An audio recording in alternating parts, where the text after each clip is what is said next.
Thanks for joining us for Turn the Page with Paige, brought to you by Southwestern Illinois College. I'm your host, Paige Holsey. Farming is as important as it is tough. There are, though, children across America who are learning what it takes. And you, too, can get a look at that life through the children and the animals in the book, The A&E Stock Club. It was written and illustrated by Jennifer Scott. And Jennifer joins us today in studio. We are delighted to have you while you're making your way through the state of Missouri. So thank you for joining us here in St. Louis. So tell us, what was the inspiration for your book? My son and I were invited to participate in a 4-H project that was actually inside Philadelphia. So like in the city, there's a working farm that's originally from the 1600s. It's called Fox Chase Farm, and it's part of the park system. And we worked raising goats and sheep and chickens and various different things for 4-H. Tell us more about the storyline itself and what happens within these pages. Well, my son was really young at the time, and you know, he's a city kid. He grew up in the city. But in the summertime, he would go and spend the summers with my mother and her relatives that own farms. It is unique to think about, right, city kids being introduced to this farming life that others kind of take for granted, or it just becomes second nature to them, and you learn so much along the way. This story that you wrote is really designed for upper elementary age children. What do you hope that they take away? What lessons do you want them to take with them?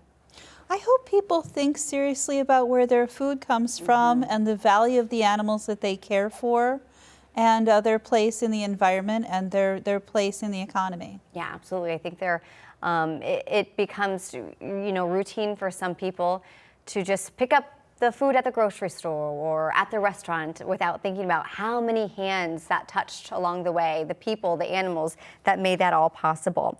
So I want to take a closer look at the art, because the art within the book is incredible. We're going to show you some of Jennifer's drawings that are throughout these 82 pages. How do you describe your style? I'm not sure. I just draw them with a ballpoint pen, and then I color them with markers and watercolor.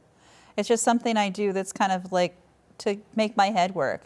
Have you always been an artist, or is this something that developed later?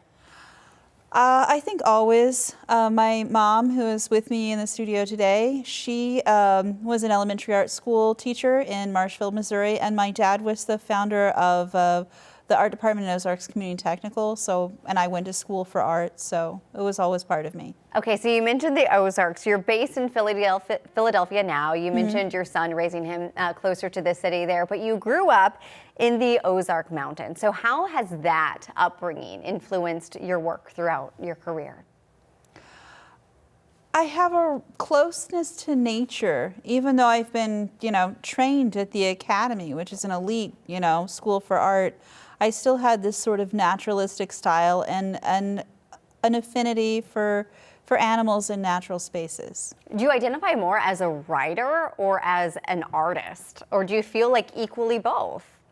I think equally both. I worked as a special ed teacher for a long time, and I was a writing coach for students with disabilities to help them with their senior projects and their writing in the classroom, and coach them through that. And so I came to writing from that, and art was something that was just something I've always done.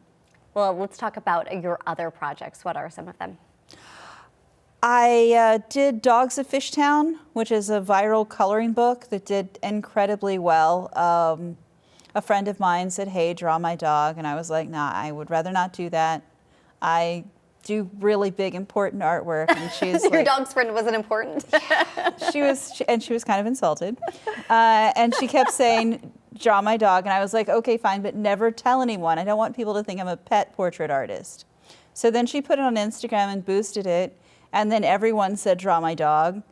And so I did. I drew the dogs in my neighborhood, and I made it into a coloring book, and I just thought it was a fun thing for my neighbors. But people loved it, and I was covered by news stations across the country. Even the California Gazette picked it up. And, you know, Barnes & Noble and Amazon and all these things kind of grew from that. It's different than the art that I thought that I would be making. I've been included in the Venice Biennial and in big art shows, and I thought I was going to be making this big wall art, but making this this personal art, you know, just sitting and drawing with a ballpoint pen in coffee shops and out in the park. is really pleasant. It's just kind of a joyous thing, and everybody can relate to that in ways that maybe larger art projects people don't. It's beautiful. Before we go, Jennifer, can you share your recommendation for another children's book by another author? When I was a little kid, one of my favorite illustrated books was actually Frog and Toad Are Friends. I like the interiors, I like the natural environment, I like the way the frog and toad are drawn and their cute little outfits and their interactions, and that was something I really enjoyed as a child. I know that we have that on our bookshelf at my house, and now I want to go take a closer look at it to appreciate it more as well. Jennifer, congratulations on your work. Thank you so much for joining us today. And thank you at home for joining us today, too. We hope to see you back here again for another episode of Turn the Page with Paige.